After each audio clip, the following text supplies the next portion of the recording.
Anxiety क्या है? इससे कौन-कौन इफ़ेक्ट हो सकता है?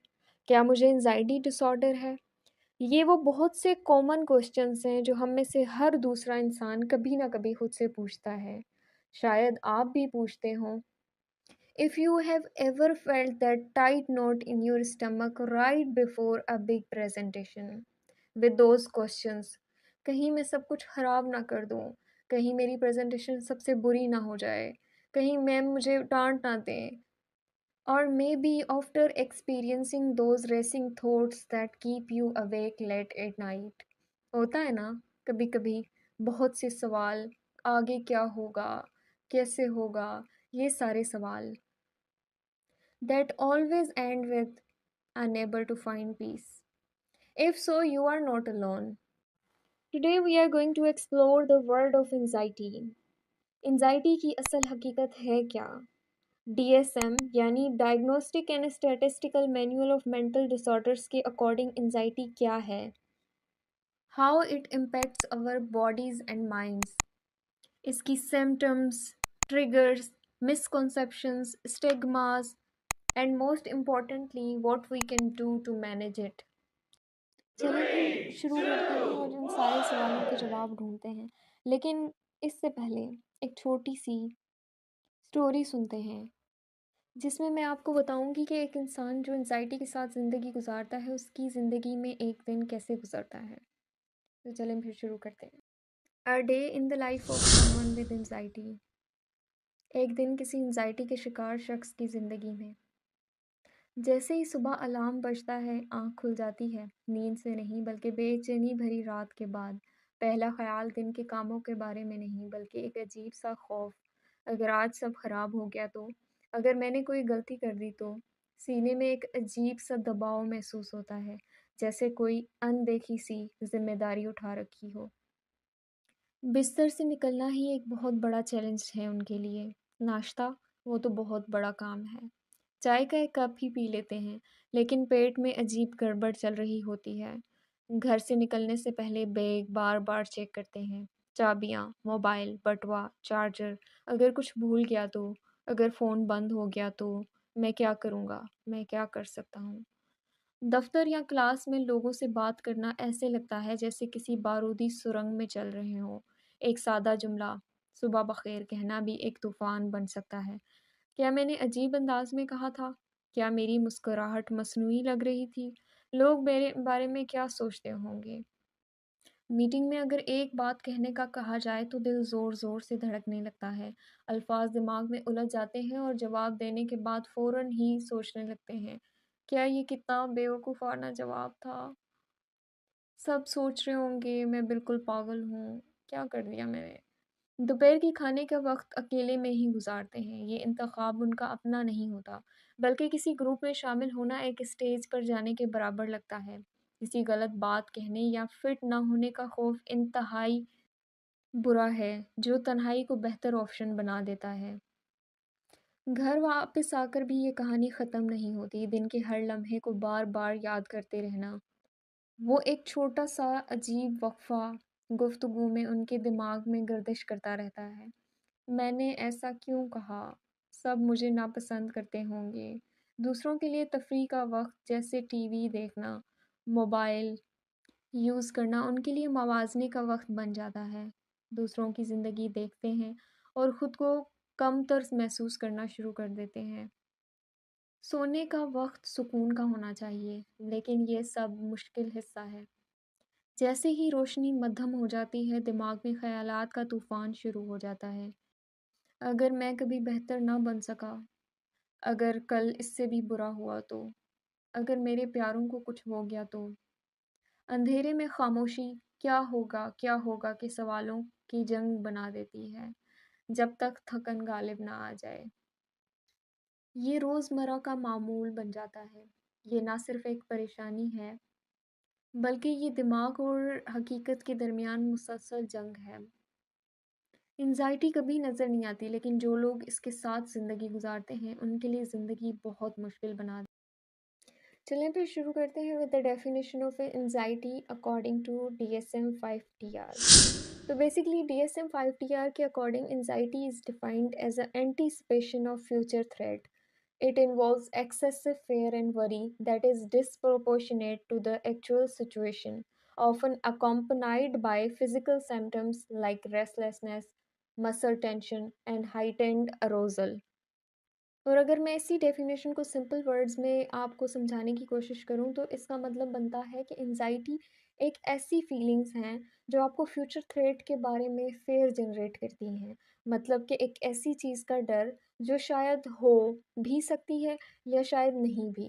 ये एक नेचुरल रिएक्शन है, लेकिन जब ये ज़्यादा हो जाए और ज़िंदगी के रोज़मर्रा के कामों में मुश्किल पैदा करना शुरू हो जाए तो ये एक डिसऑर्डर बन जाता है। और अकॉर्डिंग टू DSM-5 TR जो एंजाइटी डिसऑर्डर्स हैं that are characterized by intense fear और वरी, ऑफ कोर्स ऐसा जो आपके डेली लाइफ के साथ इंटरफेयर करता हो, अवॉइडेंस बिहेवियर, जहाँ पे देखा जाएगा कि जो इंडिविजुअल होगा जिसको ये एक्सपीरियंस कर रहा होगा सिम्टम्स, वो जो होगा वो ट्रिगर्स को बहुत अवॉइड करेगा, वो अवॉइडेंस शो करेगा ट्रिगर्स की तरफ. Physical symptoms such as increased heart rate, sweating, difficulty in breathing. ये एक जर्नल जो ओवरव्यू है एंजाइटी का अकॉर्डिंग टू DSM-5 TR. लेकिन जाहिर है हर एंजाइटी डिसऑर्डर का एक स्पेसिफिक डायग्नोस्टिक क्राइटेरिया होगा, लेकिन जो कोर एलिमेंट्स होंगे वो सेम ही रहेंगे. Overwhelming sense of fair ETC. अब हम बात करेंगे एंजाइटी से रिलेटेड मिथ्स यानी मिसकॉन्सेप्शंस और एंजाइटी से रिलेटेड असल हकीकत. पहले मिसकॉन्सेप्शन यानी मिथ के बारे में बात करते हैं. लोग अक्सर समझते हैं कि एंजाइटी सिर्फ ज़्यादा सोचने का नाम है, और इसके बारे में फैक्ट क्या है? फैक्ट के अकॉर्डिंग एंजाइटी सिर्फ सोचना नहीं बल्कि ये एक ऐसी जहनी और जिस्मानी कैफियत है. DSM-5 TR के मुताबिक एंजाइटी जिस्मानी अलामात भी ला सकती है, जैसे दिल का तेज़ धड़कना, पसीना आना, मसल्स का खिंचाव. ये कोई चॉइस नहीं है बल्कि हकीकी जिद्दोजहद यानी स्ट्रगल है. और साइंस का ये भी कहना है कि एंजाइटी दिमाग की केमिस्ट्री और माहौल के असरात का नतीजा है, ना सिर्फ ज़्यादा टेंशन लेने का. दूसरा, बहुत सारे लोगों का ख्याल है कि एंजाइटी कमज़ोरी की अलामत है, जबकि इसका फैक्ट ये है कि एंजाइटी कमज़ोरी नहीं बल्कि बायोलॉजी है. हर इंसान का जहनी मेकअप डिफरेंट होता है. यहाँ तक कि बड़े बड़े एथलीट्स और जो अदाकार होते हैं वो भी एंजाइटी का सामना करते हैं.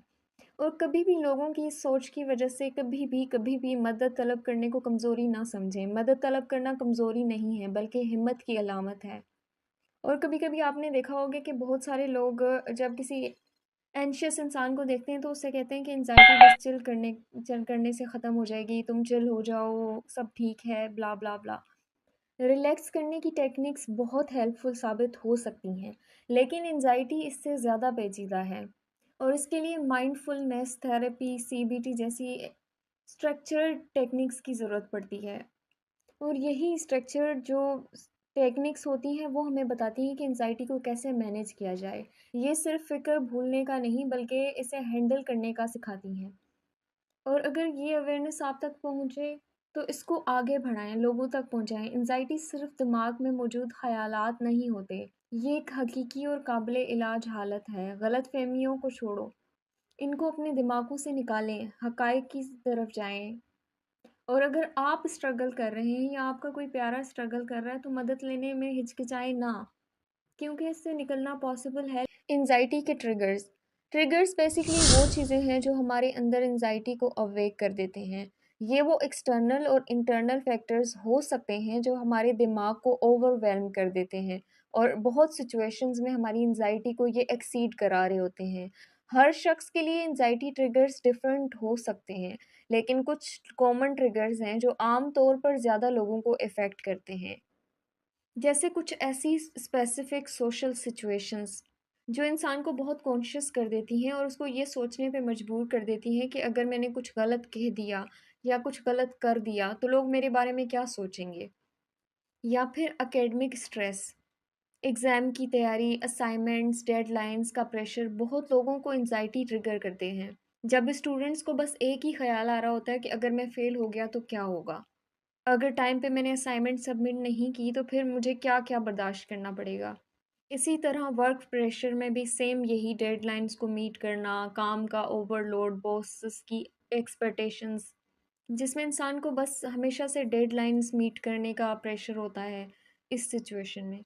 और बहुत मर्तबा पर्सनल लाइफ या रिलेशनशिप्स भी लोगों में एंजाइटी ट्रिगर कर देते हैं।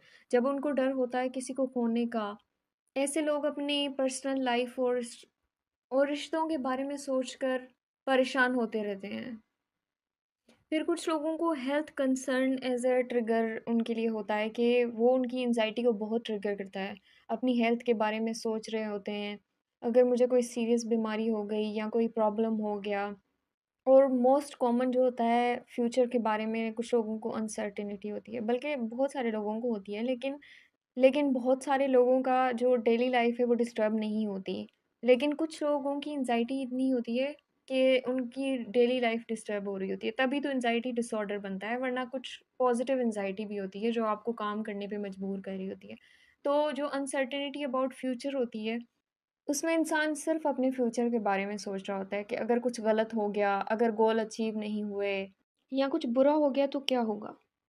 और एंड पे जब हमने एंग्ज़ायटी के बारे में सब कुछ समझ लिया है, तो हम एंड करेंगे उसके ट्रीटमेंट से कि एंग्ज़ायटी को कैसे ट्रीट किया जाए, उसको कैसे मैनेज किया जाए, उसके ट्रिगर्स को कैसे मिनिमाइज़ करके उसकी मैनेजमेंट में हेल्प की जाए। तो एंग्ज़ायटी को मैनेज करने के लिए कुछ प्रूवन ट्रीटमेंट ऑप्शंस हैं, जैसे थेरेपी है, सीबीटी कॉग्निटिव बिहेवियरल थेरेपी, और इसके अलावा माइंडफुलनेस मेडिटेशन है। और इसके साथ याद रखें कि आपका जो लाइफ़स्टाइल है, वो भी एंग्ज़ायटी को मैनेज करने में बहुत इफ़ेक्टिव रोल प्ले करता है। इसके अलावा कुछ लोग सपोर्ट ग्रुप्स को बहुत इफ़ेक्टिव फ़ील करते हैं। सेल्फ केयर और रिलैक्सेशन टेक्निक्स बहुत इफ़ेक्टिव साबित होती हैं। एंजाइटी की मैनेजमेंट, उसका ट्रीटमेंट बहुत ज़रूरी है, लेकिन हर शख्स के लिए ये जर्नी अलग हो सकती है। ये ज़रूरी है कि आप अपनी एंजाइटी को समझें और अपने ट्रीटमेंट ऑप्शंस को एक्सप्लोर करें। वो कुछ भी हो सकता है, थेरेपी हो सकती है, आपकी माइंडफुलनेस मेडिटेशन हो सकती है, और लाइफ़स्टाइल चेंजेस बहुत इम्पॉर्टेंट है। लेकिन इस सब के लिए सबसे पहले आपकी एक्सेप्टेंस ज़रूरी है। और अगर आपको लगता है कि आपको एंग्ज़ायटी है और उसको ट्रीटमेंट की ज़रूरत है, अव्वल तो पॉज़िटिव एंग्ज़ायटी भी होती है, लेकिन अगर आपको लगता है कि वो इतनी एक्सीड कर रही है कि मेरी डेली लाइफ़ जो एक्टिविटीज़ होती हैं उसको डिस्टर्ब कर रही है और मुझे अब ट्रीटमेंट की ज़रूरत है, तो अपने डॉक्टर या थेरेपिस्ट से कंसल्ट करें। आप अकेले नहीं हैं, हर चीज़ का हल निकल आता है, आपको बस स्टेप लेने की देर होती है। So come forward and seek help if you need it. और एंग्जाइटी का सामना करना एक चैलेंजिंग जर्नी हो सकती है, लेकिन हम सबको ये समझना होगा कि ये एक रियल और कॉमन प्रॉब्लम है। हर शख्स अपनी ज़िंदगी में डिफरेंट स्ट्रगल्स से गुजर रहा होता है, इसलिए हमें अपनी कम्युनिटी में एम्पैथी और अवेयरनेस को प्रमोट करना चाहिए हर प्लेटफॉर्म पे। और अगर आप अपने आसपास किसी को एंजाइटी का सामना करते हुए देख रहे हैं, तो उन्हें समझाने की कोशिश करें। फिर सपोर्ट प्रोवाइड करना, उनको कंफर्ट और पेशेंस के साथ जाकर अप्रोच करना उनके लिए सबसे बेहतरीन मदद हो सकती है।